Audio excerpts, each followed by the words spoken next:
जाने कितने दिनों से हम ये बात सोच रहे थे कि आखिर क्यों सालार हुई पोस्टपोन। किसी का कहना था कि वीएफएक्स का इशू है, किसी का कहना था कि जवान से डर जाएगी, तो किसी का कहना था कि प्रभास अपने कुछ शॉट से खुश नहीं है। लेकिन आखिरकार असली वजह आ गई है और उसके मुताबिक सालार के मेकर्स की ह्यूज प्राइस के सामने डिस्ट्रीब्यूटर्स खुश नहीं थे और तेलुगु मार्केट के थिएटर्स ओनर्स इस फिल्म के राइट्स बहुत ही ज्यादा बड़े प्राइसेस पर खरीदना नहीं चाहते थे और इसी बात पर अभी भी नेगोशिएशंस चल रही हैं और इसी वजह से अब सालार को नवंबर में रिलीज किया जाने वाला है और अब शाहरुख की जगह भाईजान और शाहरुख दोनों से टक्कर लेंगे प्रभास। और इतना ही नहीं, नवंबर में टाइगर 3 के साथ साथ मार्वल्स की द मार्वल्स भी आने वाली है। ये तो वही बात हो गई ना, आसमान से गिरे और खजूर में अटके। अब ऐसा लग रहा है कि सालार के मेकर्स एग्जिबिटर्स की प्राइस पर ही आगे बढ़ेंगे और तेलुगु मार्केट ने 150 करोड़ में सालार के थिएट्रिकल राइट्स खरीदने का फैसला किया है, जबकि सालार के मेकर्स 300 करोड़ में ये राइट्स बेचना चाहते थे।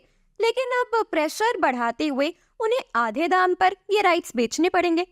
इस असली वजह के साथ साथ वीएफएक्स वाला रीजन भी है, जिस वजह से सालार के मेकर्स फिल्म को पोस्टपोन करना चाहते हैं, क्योंकि Prashanth Neel first rate technician है और साथ ही सालार को केजीएफ यूनिवर्स का पार्ट भी माना जा रहा है। इसलिए वो ये नहीं चाहते कि वीएफएक्स में कोई भी कमी रहे और फिल्म को ट्रोलिंग का सामना करना पड़े, जैसा प्रभास की कुछ पिछली फिल्म्स जैसे राधे श्याम और आदि पुरुष के साथ हुआ था। इसलिए he is being more careful. जहां हमने ये सोचा था कि सितंबर में हमें जवान वर्सेस सालार देखने को मिलेगा, वहीं अब हमें नवंबर में टाइगर वर्सेस सालार देखने को मिल सकता है। जी हाँ दोस्तों, और इसमें टाइगर वर्सेस पठान का तड़का भी लगने वाला है। इसलिए तो कहते हैं ना, जो होता है अच्छे के लिए होता है।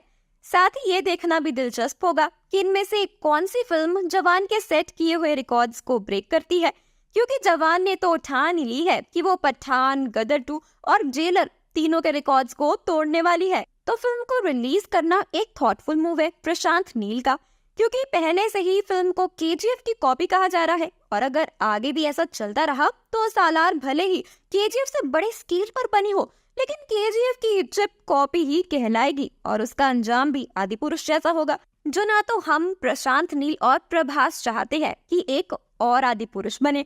इसलिए सब्र करो, क्योंकि सब्र का फल मीठा होता है। तो इस पर आपका क्या कहना है, कमेंट्स में जल्दी से बताएं।